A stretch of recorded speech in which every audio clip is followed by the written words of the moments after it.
الحمدللہ رب العالمین والصلاة والسلام علی رسولہ الکریم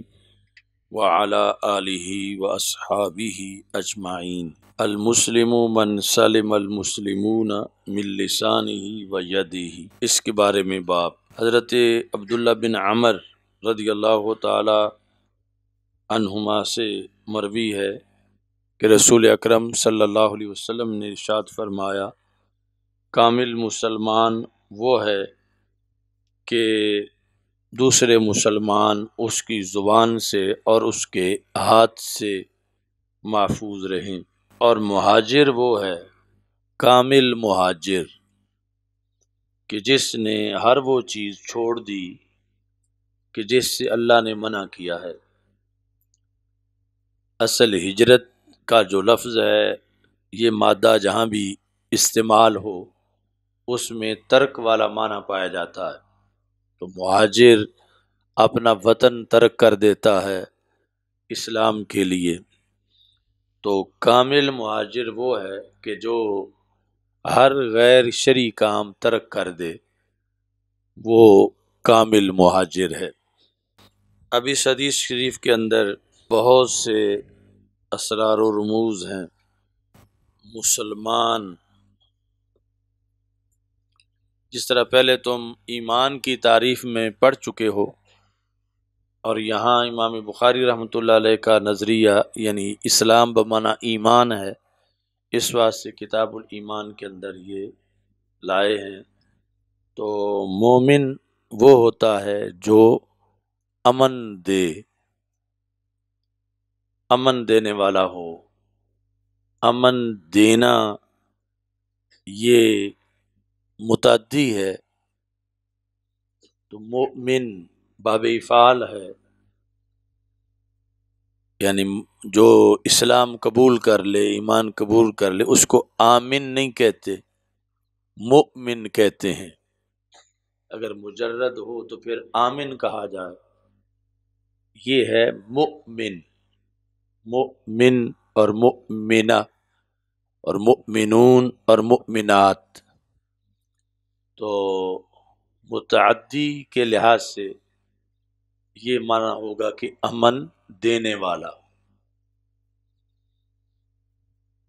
اگر لازمی ہو ومن دخلہ فکان آمنا، وہ ہے امن والا، اور یہ ہے امن دینے والا۔ تو مومن امن دینے والا ہوتا ہے۔ آگے عام ہے کہ اپنے آپ کو بھی امن دیتا ہے، اور اپنے علاوہ جو مسلمان ہیں ان کو بھی امن دیتا ہے۔ اپنے آپ کو امن دیتا ہے جہنم کے دائمی عذاب سے، کہ ایمان کی وجہ سے دائمی طور پر جہنم میں نہیں رہے گا، اور اوروں کے لحاظ سے یہ حدیث شریف جو اب تم پڑھ رہے ہو، یعنی المسلم من سلم المسلمون، یعنی اس معنی میں ہے المؤمن من سلم المؤمنون من لسانہ و یدہ، کہ مومن وہ ہے کہ دوسرے مومن اس کی زبان سے اور اس کے ہاتھ سے محفوظ رہیں۔ غیر مسلم جو ہیں وہ ایک فکری جنگ مسلط کیے ہوئے ہیں مسلمانوں پر، یعنی صرف طیاروں کی بمباری یا ٹینکوں کی گولہ باری ہی نہیں، بلکہ الفاظ کی جنگ بھی مسلمانوں کے خلاف کر رہے ہیں، اور مسلمانوں کو اس کے ذریعے بھی گمراہ کرنا چاہتے ہیں۔ اب جس طرح کہ یہ تجربہ وہ لفظ سیاست پہ کر چکے ہیں، کہ لفظ سیاست جو کہ انبیاء علیہ السلام کا ایک شعبہ تھا، تو اس لفظ کے معنی کو انہوں نے، یعنی اس لفظ کو ایسے معنی میں انہوں نے استعمال کیا کہ بالآخر کچھ لوگ یہ کہنے پہ مجبور ہوئے کہ ہمارا اس سیاست سے کوئی تعلق نہیں ہے اور یہ شریفوں کا کام نہیں۔ وہ لفظ سیاست جو کہ ریاضت، عبادت، طہارت، شرافت کا ایک نام تھا، تو اسے استعمال کیا گیا بدماشی میں، غنڈہ گردی میں، کرپشن میں، لوٹ مار میں۔ تو پھر ظاہر ہے کہ جس وقت لفظ سیاست بول کے معاشرے میں یہ معنی لیے جا رہے ہوں تو اس وقت یہ سوچ بندے میں آتی ہے کہ میں تو پھر اس سے دستبردار ہو جاؤں اور اعلان کروں کہ میرا اس سے کوئی تعلق نہیں ہے۔ لیکن اس کا نقصان یہ ہے کہ وہ لفظ پھر ہمیشہ کے لیے گالی بن جائے گا، معیوب ہو جائے گا، اور مسلمانوں کو اس لفظ سے دستبردار کرنا یہ ایجنڈا ہے انگریزوں کا، یہود و نصارہ کا، کہ یہ اپنی زبان سے ہی کہہ دیں کہ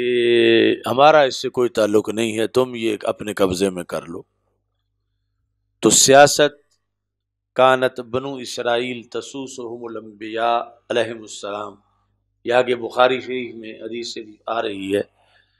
تو سیاست ہے کہ ایسے اعمال کہ جن کی وجہ سے زمین سے فساد کا خاتمہ ہو اور اصلاح ہو، زمین کو فساد سے پاک کرنے کے کاروائیاں، یہ سیاست ہیں۔ اس واسطے رسول اکرم صلی اللہ علیہ وسلم نے فرمایا کہ بنی اسرائیل کے انبیاء کرام علیہ السلام کی یہ ڈیوٹی تھی، کانت بنو اسرائیل تسوسہم الانبیاء، کہ بنی اسرائیل کے سائس یعنی سیاست دان کون تھے؟ ان کے نبی تھے۔ یعنی اصلاح عوام انبیاء کا ایک شعبہ تھا، انبیاء کی ذمہ داری تھی کہ عوام میں فتنہ نہ ہو، فساد نہ ہو۔ تو وہ تب ہی نہیں ہو سکتا جب اللہ کے احکام رائج کیے جائیں۔ تو یہ انبیاء علیہ السلام کی ڈیوٹی تھی، اور لفظ سیاست ان کا ایک کردار بیان کرنے کے لیے بولا گیا، اور بولا ہے رسول اکرم صلی اللہ علیہ وسلم۔ تو نبوی شعبہ ہے سیاست۔ اب ہم نے تو اس کو دیکھنا ہے کہ یہ زبان رسالت سے نکلنے والا لفظ ہے اور یہ بڑا مقدس ہے، اور پھر یہ امت کو جو دیا گیا تو خلافت کی شکل میں دیا گیا۔ یعنی اسی حدیث کو رسول پاک صلی اللہ علیہ وسلم نے آگے مسلسل جب بیان کیا تو فرمایا کہ کلما ہلاک نبی خالفہ نبی، کہ ایک نبی بنو اسرائیل کے جب زمین میں اصلاح کر کے چلے جاتے تھے تو نئے نبی اسی سیاست کے لیے آ جاتے تھے۔ یعنی یہ وراثت تھی نبیوں کی پے در پے کہ وہ سیاست کے لیے آتے رہے۔ کلما ہلاک نبی خالفہ نبی، یہاں پھر رسول اکرم صلی اللہ علیہ وسلم نے فرمایا میں چونکہ آخری نبی ہوں، میں اس تسلسل پہ قائم ہوں جو بنی اسرائیل کے انبیاء کا تھا۔ میں بھی اصلاح عوام کے لیے، زمین کی اصلاح کے لیے میں بھی آیا ہوں، لیکن پہلے نبی سیاست کر کے جاتے تھے تو پھر نبی ہی سیاست کرنے آتے تھے، میں آخری نبی ہوں۔ فَسَيَكُونُ خُلَفَاءَ، اب میرے بعد یہ ڈیوٹی سیاست انبیاء کا شعبہ اب ختم ہو گیا، میں آخری نبی ہوں، اب میں سیاست کو خلافت میں بدل رہا ہوں۔ فَسَيَكُونُ خُلَفَاء، کہ آئندہ سیاست خلفاء کریں گے. یعنی اتنا مقدس مشن ہے کہ نبوت کی وراثت ہے، اور پھر خاتم الانبیاء صلی اللہ علیہ وسلم کی خلافت ہے. رسول اکرم صلی اللہ علیہ وسلم نے ان الفاظ میں لفظ سیاست کو استعمال کیا کہ نبوت کا شعبہ ہے، نبوت کا ایک کردار ہے نبوت کے شعبوں میں سے، اور پھر نبوت کی وراثت ہے، اور پھر خاتم الانبیاء صلی اللہ علیہ وسلم کی خلافت ہے کہ آپ کے قوانین کے ذریعے سے زمین سے فساد ختم کرنا. چونکہ انسان جو ہے ایسا ہو نہیں سکتا کہ اکیلا ہی سارے کام کر سکے، اور کسی شہر میں ایک بندہ اکیلا ہی رہے. یہ مدنی الطبع ہے، یعنی ایک انسان کی جو دن کی ضرورتیں ہیں وہ خود اکیلا کبھی بھی پوری نہیں کر سکتا. مثلا جو اس نے روٹی کا لقمہ کھایا ہے، اگر اس کو گندم کاشت کر کے، ہل چلا کے، گندم تیار کر کے، پھر کاٹ کے، پھر گا کے، پھر پیس کے، پھر گوند کے، پھر پکا کے، پھر اس نے کھانا ہوتا تو پھر شاید کھانے سے پہلے ہی مر جاتا. یعنی ایک لقمے کا بھی یہ کسی اور کے تعاون کے بغیر یہ اہتمام اپنا نہیں کر سکتا. اور پھر صرف لقمہ ہی نہیں، اور بھی بہت چیزیں کھاتا پیتا ہے، پھر رہائش ہے، کپڑے ہیں. تو اس بنیاد پر انسان کا ایک زندہ رہنا، اس کا ایک اپنا تقاضا ہے کہ اور انسان بھی زندہ ہوں. یعنی ورنہ تو بندہ یہ کہتا ہے نا کہ میرے سوا کوئی نہ ہو دنیا میں اکیلے ہی کافی ہوں، تاکہ میں اکیلا سکون سے رہوں. تو نہیں رہ سکتا اکیلا سکون سے، کہ انسان محتاج ہے، اور اس کی حاجتیں اتنی زیادہ ہیں کہ اگر دیگر انسان ہوں تو پھر ہی یہ رہ سکتا، ورنہ یہ نہیں رہ سکتا. اب دیگر انسان جب ہوں گے تو پھر ان کی آپس میں چپکلش بھی ہوگی، ان کے آپس میں حقوق کا ٹکراؤ بھی ہوگا، ان کے آپس میں جھگڑے بھی ہوں گے. تو ان جھگڑوں کا کوئی حل ہونا چاہیے. اب یہ تو حل ہے نہیں کہ بندہ اور کوئی نہ ہو دنیا میں، کیونکہ یہ تو خود یہ بندہ جس کے ساتھ جھگڑے ہونے ہیں یہ خود کہتا نہیں اور بندے بھی ہوں تبھی میں زندہ رہ سکتا ہوں، ورنہ میں زندہ نہیں رہ سکتا. جب اور ہوں گے تو پھر ان اوروں کے بھی کچھ حقوق ہوں گے، کچھ اس کے ہیں، کچھ ان کے ہیں. تو اگر درمیان میں کوئی حاکم ہی نہ ہو جو فیصلہ کرے تو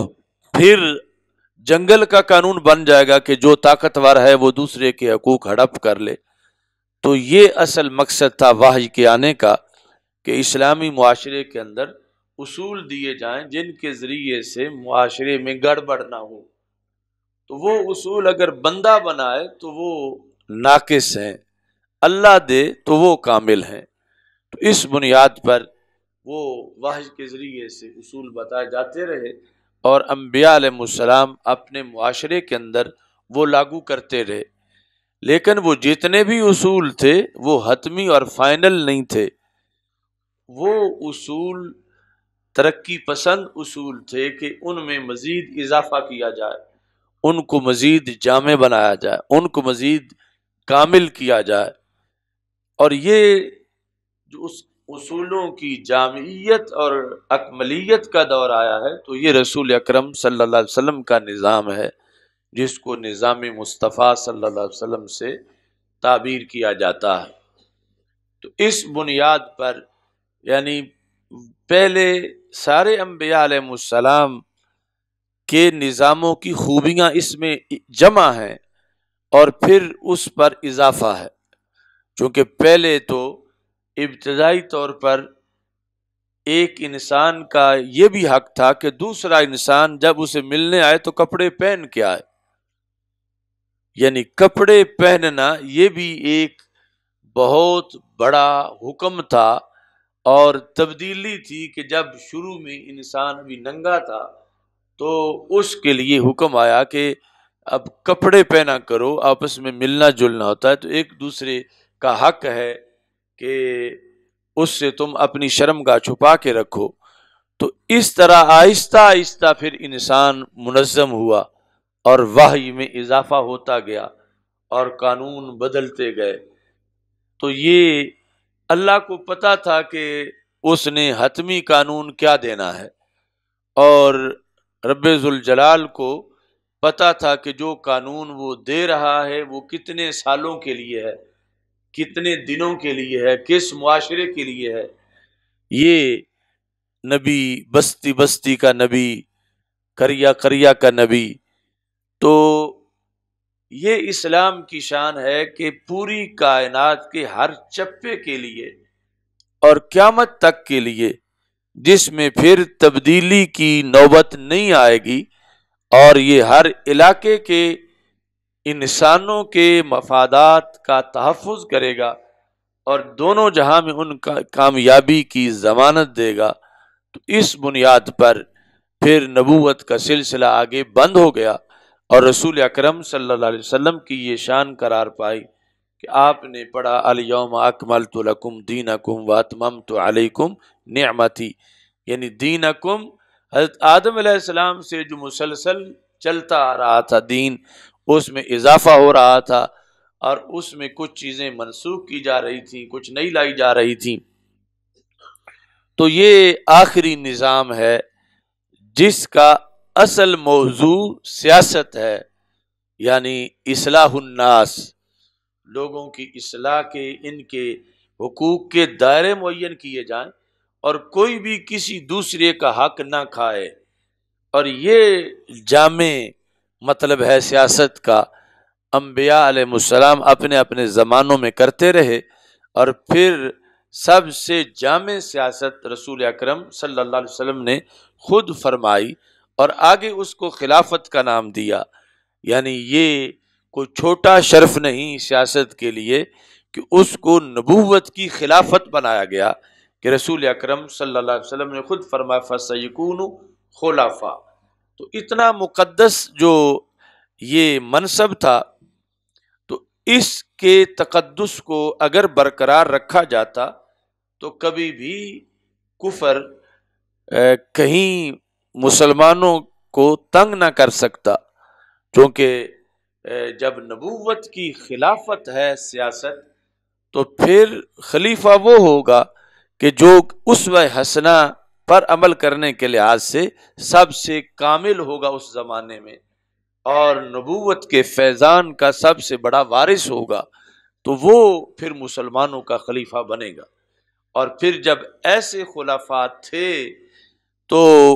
کفر اپنے گھر کانپ رہا تھا، اور اس وقت انہیں یہ طاقت نہیں تھی کہ وہ مسلمانوں پہ چڑھائی کریں، یعنی اپنے گھر ہر وقت ان پہ کپ کپی تاری رہتی تھی۔ تو یہ کافر دماغ نے سوچا کہ یہ جو طاقت ہے جس کی ذریعے سے ان کی قوت ہے، یہ طاقت، یہ نظریہ، اس پہ قبضہ کرنا چاہیے، اور قبضہ اتنا پکا کرنا چاہیے کہ پھر قبضہ واپس لینے کی سوچ ہی مر جائے۔ تو اس بنیاد پر پھر انہوں نے یہ جو سیاست تھی کہ خلق خدا کے اندر عدل انصاف کا نظام قائم کرنا، طاقتور کو ظلم سے روکنا، مظلوم کی حمایت کرنا، یہ نظام جو ہے یہ مسلمانوں سے اپنے قبضے میں کیا جائے۔ تو یہ تب ہو سکتا تھا جب سیاست کو گالی بنایا جاتا، سیاست کو اگر خلافت کہا جاتا تو کب مسلمان چھوڑتے تھے،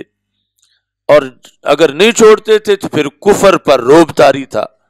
تو کفار نے اپنا روب طاری کرنے کے لیے اس لفظ کو گالی میں استعمال کیا، برے کاموں میں استعمال کیا۔ یعنی برے کاموں میں استعمال کرنے کا مطلب یہ تھا کہ اگرچہ اس کا اصل معنی تو بڑا پاکیزہ ہے، لیکن لوگوں کے سامنے جس وقت بد کردار لوگوں پر سیاسی کا لفظ بولا جائے گا تو لوگ بالآخر اس برے کردار کی بنیاد پر اس لفظ سے نفرت کریں گے کہ سیاسی تو یوں ہوتے ہیں، سیاسی تو یوں ہوتے ہیں، سیاستدان تو یوں ہوتے ہیں، یعنی جو رسہ گیر ہے، جو زانی ہے، شرابی ہے پورے علاقے میں، وہ کہتے ہیں یہ سیاستدان ہے، جبکہ سیاستدان کا جو میرٹ تھا وہ یہ تھا کہ وہ خلافت نبوی کی اہلیت رکھتا ہو، تو پھر اس کو سیاسی کہا جائے، پھر اس کو سیاستدان کہا جائے، اور پھر اس کے کردار کو سیاست سے تعبیر کیا جائے۔ تو یہ یعنی جس وقت واردات کی غیر مسلموں نے، تو جو لائن تھی سیاست کی خلافت کی شکل میں، اس لائن پہ ہی قبضہ ہوا غیر مسلموں کا، کہ مسلمانوں کے نزدیک وہ لفظ ہی اتنا متنازع بنا دیا گیا کہ شریف لوگ کہیں کہ ہمارا تو اس سے کوئی کام نہیں ہے، اور وہ اس انتظار میں تھے کہ یہ چھوڑیں تو ہم قبضہ کریں۔ اب دونوں طرف سے یعنی ان کا مقصد پورا ہو گیا کہ ادھر نمازی، روزے دار، حاجی، داڑھی والا، تقوی طہارت والا، یہ خود اس سیٹ کو سائیڈ پہ رکھ کے جدا ہو کے بیٹھ گیا کہ میرا تو اس سے کوئی تعلق نہیں ہے، یہ دنیا داری ہے، اور وہ اسی انتظار میں تھے کہ یہ چھوڑیں تو ہم پورا قبضہ کریں، تو وہ قبضہ کر گئے۔ تو یہ ہے جو رسول اکرم صلی اللہ علیہ وسلم نے خبر دی تھی کہ اولہن نقدن الحکم وآخرہن الصلاۃ، کہ سب سے پہلے میری شریعت کی جس چیز پر غیر قبضہ کریں گے وہ میری شریعت کا نظام حکومت ہے، وہ نماز نہیں ہے، نماز پہ قبضہ آخر میں ہوگا، یعنی نماز کی رکاوٹ۔ تو اس بنیاد پر یعنی خلاصہ یہ نکلا کہ یہ وتیرہ ہے اہل کفر کا کہ وہ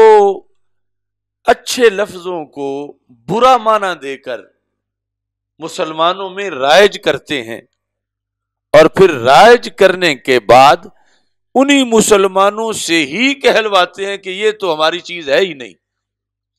وہ قبضہ بھی کرتے ہیں، اور قبضہ واپس نہ ہونے کے لیے آئندہ سوچ بھی مار دیتے ہیں کہ ہماری، کیونکہ جب کسی کو یہ پتا ہو کہ ہماری قیمتی چیز پر قبضہ ہو گیا ہے تو وہ بالآخر سوچ پروان چڑھتی ہے کہ ہم نے قبضہ واپس لینا ہے، اور جب یہ سوچ ہی مر جائے تو پھر دشمن جو ہے وہ آرام میں ہوتا ہے کہ اب ہمیں تو کوئی خطرہ نہیں، کیونکہ جنہوں نے قبضہ کرنا تھا وہ تو سمجھتے ہیں کہ یہ ہمارے لائق کی چیز نہیں ہے۔ تو یہ ہوا لفظ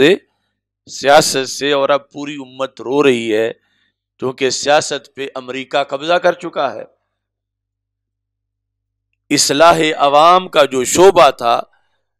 چلنا تھا قانون رسالت کے مطابق، لیکن انہوں نے کہا ہم اپنے ٹیکنالوجی سے، اپنی سوچ سے یہ چلاتے ہیں، اور جو لوگ دستبردار ہو گئے یعنی یوں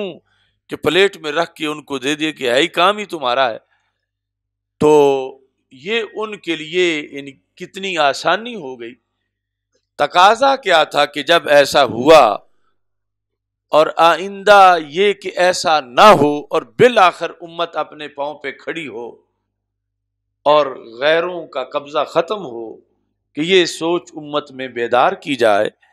کہ لفظ سیاست کو دھو کر ستھرا کر کے اس کا وہ معنی بتایا جائے جو زبان رسالت سے نکلا ہے، اور دنیا کو کہا جائے کہ یہ کوئی نئی چیز ہے ہی نہیں، یہ تو ہمارا ورثہ ہے، اور یہ اتنا مقدس شعبہ ہے کہ نبیوں کا شعبہ ہے۔ یہ دنیا داری کب ہے؟ یہ انصاف کا قائم کرنا، ظلم کا خاتمہ کرنا، یہ انصاف اور یہ خلافت نبوی ہے، اور اس کو حاصل کیے بغیر کبھی بھی امت اپنے پاؤں پہ کھڑی ہو کے عزت نہیں پا سکتی۔ یعنی یا تو امت کے نظریات ایسے ہوتے کہ معاذ اللہ جس طرح شیعوں کی تقیہ بازی ہے کہ بندہ تقیہ کر کے ساری عمر جو ہے وہ زندہ رہے اور حق نہ کہے، اور اندر ہی دل میں رکھے ایمان کیا ہے، ظاہر میں خود بھی برا رہے اور لوگوں کے ساتھ بھی برائی میں پیش آتا رہے اور اندر حقیقت چھپائے رکھے۔ تو اسلام ایسا ہے نہیں، مومن ایک دن نہیں چھپ سکتا، چونکہ اسے 5 وقت یہ بتانا ہے کہ میں مومن ہوں، اذان پڑھنی ہے، جماعت کرانی ہے، نماز پڑھنی ہے۔ تو اسلام کے بہت سے ارکان ایسے ہیں کہ اپنی زمین نہ ہو تو ان پہ عمل ہی نہیں ہوتا۔ تو اسلام کے مزاج میں یہ چیز مکس ہے کہ اس کا تعلق نظام حکومت سے ہے، اس کا تعلق زمین پر راج سے ہے، اس کا تعلق شہر سے، بلاد سے، ملک سے ہے۔ تو اس بنیاد پر یعنی یہ سوچ امت کے لیے امید کی کرن ہے کہ جس میں یہ بتایا جائے کہ یہ دھوکا ہوا ہے، یہ بدکار ایم پی اے، ایم این اے، یہ شرابی، یہ زانی، اس کا سیاست کے منصب پہ بیٹھنا یہ سب سے بڑا ظلم ہے کہ اس کو غیروں نے بٹھا دیا ہے، جبکہ یہ سیٹ اس کی نہیں، سیٹ تو ہے صدیقی، فاروقی، عثمانی، علوی، خلافت راشدہ کی آگے چلنے والی، اور اس کا اس کے ساتھ کوئی تعلق نہیں ہے۔ اور یہ وہ جو بیرونی قبضہ گروپ ہے ان کا ایک مورا ہے جو یو سی لیول پہ ہے یا ایم پی اے ہے یا ایم این اے ہے یا سینٹ میں ہے، یہ ان کا سہولت کار ہے، اگرچہ اس کا نام اسلامی ہے، اگرچہ یہ کوئی پیر زادہ ہے، اگرچہ یہ کوئی عالم ہے، اگرچہ یہ کوئی چودھری اور نواب ہے، یعنی یہ سب اسی سلسلے کے مورے ہیں اسی پر۔ اور دوسری طرف مقابلے میں یہ سوچ ہے کہ ہم نے اپنا قبضہ واپس لینا ہے، کہ رسول اکرم صلی اللہ علیہ وسلم نظام لے کر آئے اور اس نظام نے قیامت تک کے لیے چلنا ہے، اور قبضہ واپس لینے کے لیے یہ طریقہ نہیں کہ لفظ سیاست کو چھوڑا جائے، یہ طریقہ ہے کہ لفظ سیاست کے غلط معنی کو بدلا جائے اور اس کا جو حقیقی معنی ہے وہ لوگوں کو بتایا جائے، کہ یہ ایسا نہیں کہ ممبر پہ نام لے سیاست کا تو ممبر پلیت ہو جاتا ہے معاذ اللہ، یا مسجد ٹھیک نہیں رہتی۔ یہ تو لفظ تھا ہی ممبر کا، اور تھا ہی محراب کا، تھا ہی مسجد کا، غیروں نے معنی بدلا، تو ہم ان سے یہ لفظ چھین کے واپس لے کے اصل معنی میں استعمال کریں گے، نہ یہ کہ ان کے سپرد کر کے آگے سے دروازہ بھی بند کر دیں کہ ٹھیک ہے تم ادھر رہو، پاس رکھو اس کو، اور یہ ہمارا کام ہی نہیں۔ سمجھ آ رہی ہے نا سائن؟ یعنی کس قدر دھوکا ہوا، اور کس قدر یہ ایک لفظ نہیں، یہ بہت سے لفظ ہیں۔ یعنی چونکہ آج لفظ ایمان آیا ہے تو اب آپ نے یہ چند سالوں میں تھوڑا تھوڑا یعنی ہمارے نوجوانوں نے یہ بولنا شروع کر دیا تنقید کے لیے کہ اسلام امن کا درس نہیں دیتا۔ تم کہتے ہو اسلام کا امن کا درس دیتا ہے، تو یہ دیکھو یہ ایسا ہو رہا ہے، اسلام امن کا کب درس دیتا ہے؟ تو یہ کتنی پاگلوں والی بات ہے، اور یہ وہی کچھ ہو رہا ہے جو لفظ سیاست سے ہوا۔ اگر مومن امن والا نہیں تو امن والا ہو کون سکتا ہے؟ یعنی مومن کا تو مومن ہونا یہ ہے کہ یہ اپنے آپ کو بھی امن دے رہا ہے، اوروں کو بھی امن دے رہا ہے۔ تو اس امن کے لفظ کو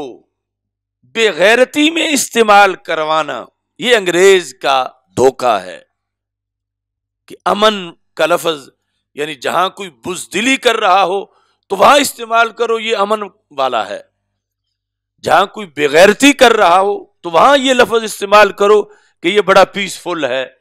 اور یہ امن والا ہے، تاکہ امت اس کو گالی سمجھنا شروع ہو جائے اور کہہ دے کہ میں امن والا نہیں ہوں۔ اور اگر مومن یہ کہہ دے کہ میں امن والا نہیں ہوں تو یہود و نصارہ کے کتے تو منہ کھول کے کھڑے ہیں کہ ہاں ہم ہی امن والے ہیں، تم تو امن والے ہے ہی نہیں، تم تو ہو ہی دہشت گرد، تمہارے دین میں تو امن ہے ہی نہیں۔ تم دہشت گرد ہو، یعنی یہ وہ سوچ کے بیٹھے ہوئے ہیں کہ کاش کوئی ان میں سے اپنی زبان سے کہہ دے کہ میں امن والا نہیں ہوں، اور ہم امن والے نہیں ہیں۔ اب یہ بول کے ان کا وہ مقصد کتنا پورا کر رہا ہے کہ وہ پہلے تو خود اپنی طرف سے دلیلیں گھڑ رہا ہے کہ مومن مسلمان دہشت گرد ہوتے ہیں، یہ انتہا پسند ہیں، اس طرح کے مختلف نام گھڑ رہا ہے، اور جب آگے مومن خود ہی کہنا شروع کر دے کہ ہم امن والے نہیں ہیں، تو اس سے اس کی تو چاندی ہو جائے گی کہ انہوں نے تو امن خود ہی چھوڑ دیا۔ یعنی امن کا لفظ اور اس کا معنی 100% ہمارا ہے۔ سرکار نے کائنات کو امن دیا، رسول اکرم صلی اللہ علیہ وسلم نے انسانیت کو امن دیا، اور جہاد جو ہے وہ امن قائم کرنے کا ایک ذریعہ ہے۔ جہاد بد امنی نہیں، جہاد دہشت گردی نہیں، جہاد انتہا پسندی نہیں، جہاد کسی کی جائیداد پر قبضہ کرنا نہیں، جہاد تو ایک طریقہ ہے امن قائم کرنے کا۔ تو اب یعنی امن اور جہاد کو آپس میں اپوزٹ بنانا یہ ان کی تحریک ہے کہ تم کہو میں مجاہد ہوں، میں امن والا نہیں ہوں، جبکہ اسلام میں جو امن والا ہے وہی مجاہد ہے، اور جو مجاہد ہے وہی امن والا ہے، کیونکہ مجاہد دہشت گرد نہیں، جو اسلامی مجاہد ہے وہ امن کا علم بردار ہے کہ امن ہے ہی ہمارے پاس، غیروں کے پاس صرف امن دکھلاوے کا ہے۔ بغل میں چھری منہ میں رام رام، ان کا یہ امن ہے، اور اسلام کے پاس امن ہے کہ زمین فساد سے خالی ہو، زمین پر امن ہو، کوئی کسی کی عزت پر حملہ نہ کرے، کوئی کسی کی جان اور مال پر حملہ نہ کرے۔ یہ سب کچھ قیامت تک کے لیے، جس سے انسان واشی نہیں بنتا، خود بھی امن ہوتا ہے، دوسروں کو بھی امن دیتا ہے، تو وہ نظام صرف اسلام کے پاس ہے۔ تو اب یعنی جو انہوں نے گھڑ کے ایک خاکہ لانچ کیا، تو اب ہمارے دیکھتے دیکھتے اس سازش میں لوگ شریک ہونے لگے۔ جو چند صدیاں پہلے لفظ سیاست سے ہوا کہ لفظ سیاست سے دستبردار ہوئے تو قابض وہ ہو گئے، اب اگر لفظ امن سے خود ہی دستبردار ہو جائیں تو پھر وہ تو انتظار میں ہے کہ کہا جائے کہ یہودیت میں امن ہے، نصرانیت میں امن ہے، ہندو مت، بدھ مت امن کے مذہب ہیں،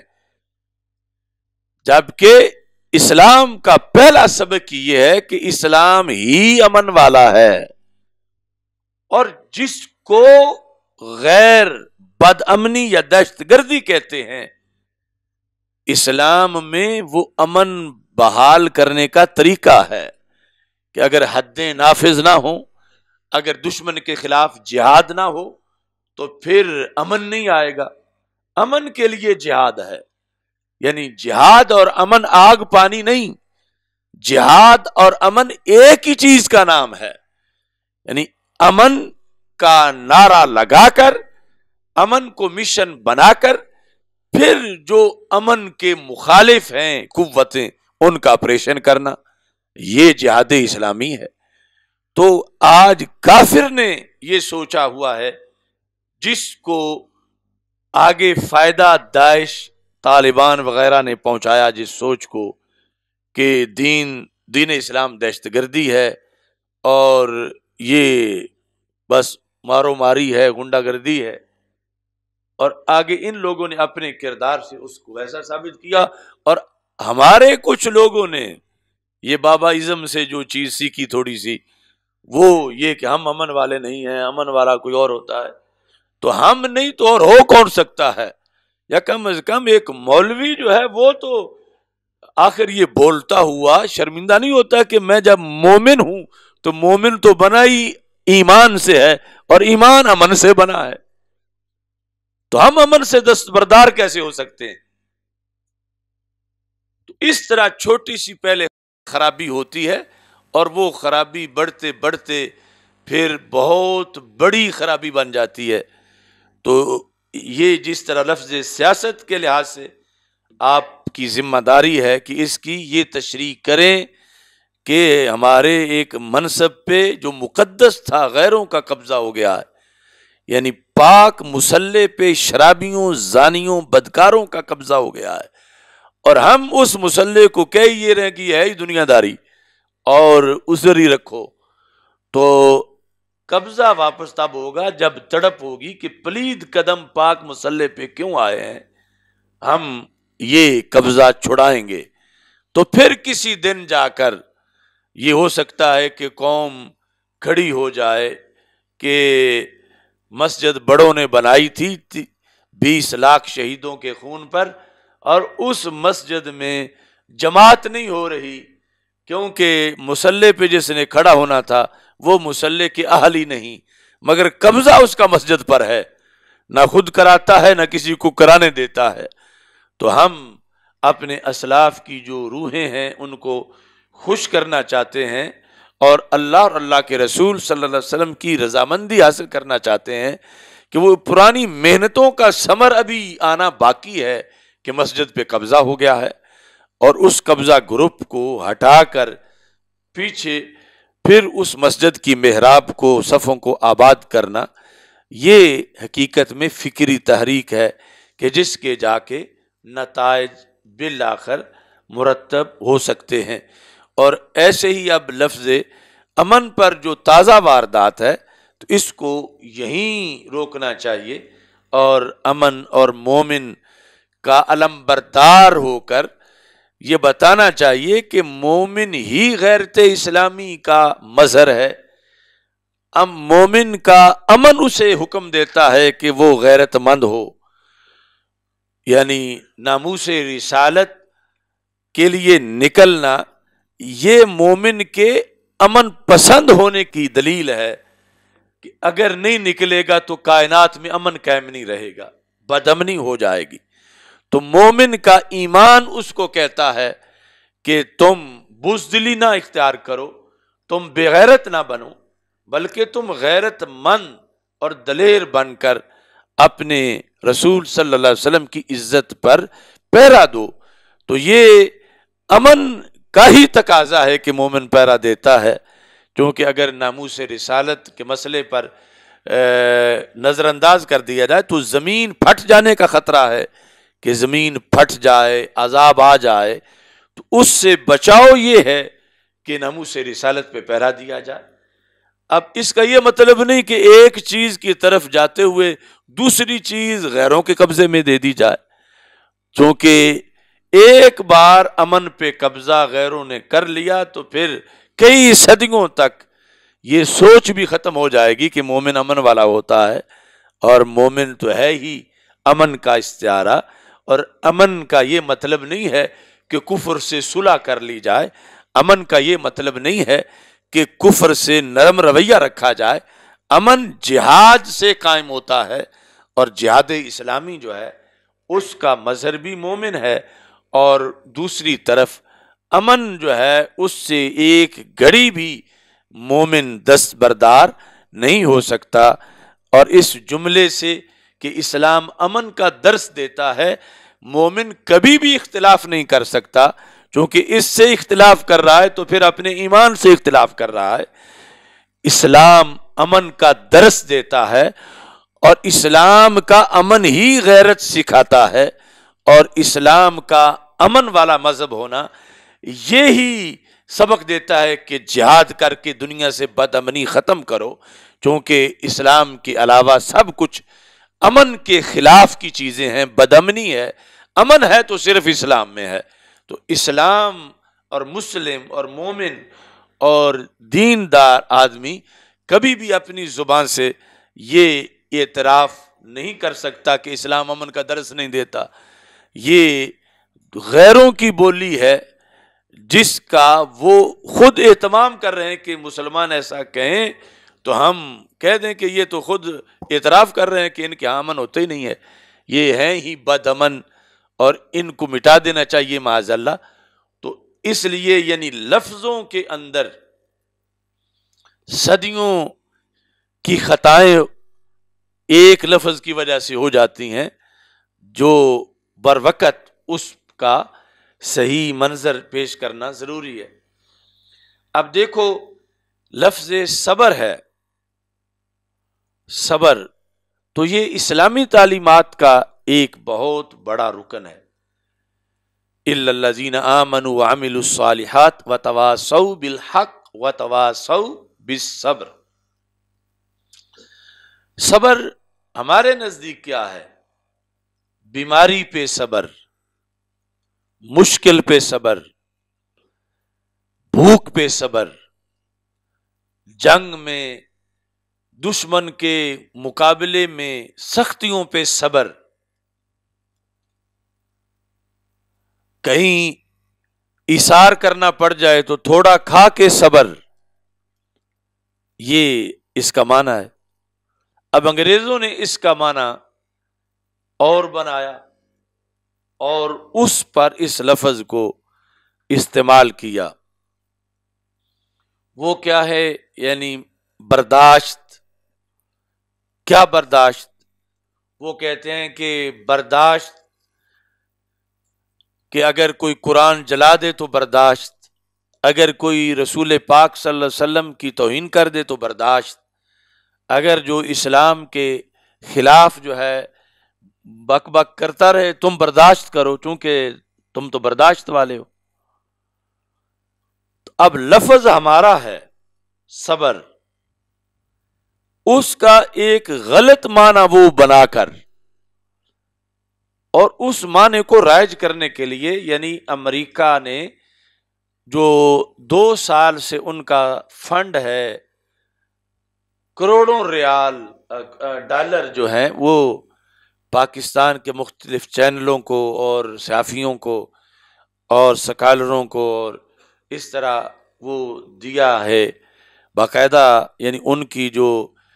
سالانہ رپورٹ ہے اس میں لکھا ہوا ہے کہ یہ کام کرنے کے لیے کہ ہم پاکستان کے مسلمانوں کو صبر کی تلقین کرنا چاہتے ہیں کہ یہ صبر سیکھیں. اب اس کا یہ جواب نہیں کہ پاکستان کے مسلمان جواب میں کہیں کہ نہیں صبر غلط ہے، صبر مردہ باد، ہم صبر والے نہیں ہیں. یہ تمہارا ذہن مان رہا ہے نا کہ یہ اس کا جواب، اگر یہ جواب دو گے تو پھر دوہرا نقصان ہو جائے گا کہ لفظ صبر جو قرآن نے ہمارا بتایا ہے وہ ہم اپنے منہ سے غیروں کو دے رہے ہیں. تو ہم کہیں گے کہ صبر کا جو تم معنی بتا رہے ہو وہ بے غیرتی ہے، وہ ذلت ہے، وہ رسوائی ہے. صبر جو برداشت کر لینا ہے وہ یہ چیزیں ہیں کہ تھوڑا ملے کھانے کو تو برداشت کر لو، صبر کرو، تھوڑا پہننے کو ملے، تھوڑی رہائش ملے، بیماری پہ صبر، مصیبتوں پہ صبر. یہ نہیں کہ اسلام کے خلاف کوئی بول لے تو پھر بھی صبر، یہ تو صبر کا معنی ہی نہیں ہے، وہ علیحدہ صورتحال ہے، وہ ذلت ہے. اسلام اس کی مذمت کرتا ہے اور صبر کی تلقین کرتا ہے. تو اس طرح یعنی ریسرچ سے پتہ چلتا ہے کہ 2-4 لفظ نہیں، درجنوں الفاظ ان کا معنی بدل کے یہود و نصارہ ہمارے ساتھ کھیل رہے ہیں اور بہت سے لوگ ان کے ہتھے چڑھ چکے ہیں. مثلا یہ جو نام نہاد اسلامی سکالر ہیں جو یہ غامدی جیسے، تو یہ کھلونا ہے ان کے ہاتھوں کا کہ اب آیت تو قرآن سے پڑھیں گے اور تبلیغ خلاف قرآن کریں گے اور یہ کوئی ایک غامدی نہیں، اس طرح کے سینکڑوں لوگ چینلوں پہ بیٹھے ہوئے ہیں اور روزانہ کالم لکھ رہے ہیں کہ جس کی وجہ سے لفظ ہمارے ہیں. تو اس طرح عقل مند بندہ یا اس سارے پس منظر کو سمجھنے والا یہاں ان کی واردات کرنا انہیں آسان کیوں ہے کہ اس لفظ کو تو کنڈیم نہیں کر سکتے کہ اسلام میں صبر کا کوئی تصور نہیں ہے، اور لفظ کنڈیم نہ کریں تو معنی سے لڑنا مشکل بڑا ہے کہ وہ معنی نہیں یہ معنی ہے. پہلے اس کا ادراک کہ غیروں نے کیا کیا ہے، پھر اپنا معنی، پھر غیروں کے معنی کا رد. یعنی آسان جواب تو یہی ہے نا کہ جو وہ کہیں اسے گالی سمجھ کے فوراً کرنے، نہیں یہ تم ہوتے ہو ہم نہیں ہوتے. تو لیکن یہ لفظ جو ہے صبر اور اس طرح کے اور بہت سے لفظ استعمال ہوتے ہیں، یہ لفظ ہمارے ہیں. سیاست، صبر، ایمان، امن، ہم ان سے ہرگز دستبردار نہیں ہو سکتے، اور رد کرنا بھی ضروری ہے جنہوں نے ان لفظوں کو غلط معنوں میں استعمال کیا ہوا ہے. اور رد کرنا، اس طرح کے لفظ ہی ان کو دے دینا، یہ تو ان کے مطلب کو کئی گنا زیادہ پروان چڑھانا ہے. رد اس طرح ہوگا کہ لفظ ہم بچائیں گے اور لفظ کے معنی میں جو انہوں نے غلطی مکس کی ہوئی ہے اس کا ہم رد کریں گے. رد کرنا فرض ہے اس کا، کہ یہ جو صبر کا تم معنی کر رہے ہو اور یہ جو امن کا تم معنی کر رہے ہو کہ جو کچھ ہو جائے اسلام کے خلاف نہ اٹھو، یہ امن ہے، تو یہ معنی غلط ہے امن کا. کہ مومن نے جتنا جہاد کیا ہے وہ امن کے قائم کرنے کے لیے کیا ہے، دہشت گردی کے لیے نہیں کیا. تو اس طرح یعنی زندگی بھر آپ لوگوں نے، یعنی یہ تو میں نے نشاندہی 3 لفظوں کی، آگے خود بھی آپ نے دیکھنا ہے کہ اچانک کیا کیا حملے ہوتے ہیں غیروں کی طرف سے، اور کس طرح پھر انہیں ضرورت ہی نہیں پڑتی کہ وہ آگے چلائیں، ہمارے لوگ ہی ان کا کام کرنا شروع کر دیتے ہیں اور بظاہر سمجھتے ہیں. یعنی کچھ لوگ تو ویسے بکے ہوئے ہوتے ہیں اور کچھ فریب خوردہ ہوتے ہیں، یعنی وہ غیروں کی سازش کا حصہ نہیں ہوتے مگر وہ دھوکہ کھائے ہوئے ہوتے ہیں، اور دھوکے کی وجہ سے پھر آگے دھوکہ منڈی بن جاتی ہے، دھوکہ ہر طرف ہو جاتا ہے. تو اس لیے یعنی یہ آج کے سبق کا جو عنوان تھا اس پر یہ بحث ہے، اور یہ آپ کا ہمیشہ کا سبق ہے، اس پہ کئی جمعے پڑھائے جا سکتے ہیں. اور اس دلدل میں پھنسے ہوئے جو لوگ ہیں ان کو نکالنا ضروری ہے کہ لفظ سیاست پہ بڑا ظلم ہو رہا ہے. مقدس لفظ تھا اور آج اس کو گالی بنا دیا گیا ہے. تو سرکار کی امت کا فرض ہے کہ جب ہمارے آقا علیہ السلام کی زبان سے یہ نبوت کا ایک شعبہ کے طور پہ اس کا ذکر کیا گیا تو اس لفظ کو تو پھر چومنا چاہیے، ستھرا کر کے اس کو تقدس، طہارت، پرہیزگاری، عدل، انصاف، مساوات اور اصلاح عوام، اس معنی کے اندر اس کو استعمال کرنا چاہیے. آپ نے شاید سنا ہوگا کہ کل حافظ آباد کے اندر قرآن مجید برہان رشید کی بہت زیادہ توہین کی گئی. کوئی سکول ہے وہاں پہ، دار ارقم، تو ان کی طرف سے قرآن جلائے گئے. یعنی صرف چند ورق ہی نہیں، پورے نسخے قرآن مجید کے جلائے گئے. یہ دار ارقم نامی سکول جو ہے یہ ایک مخصوص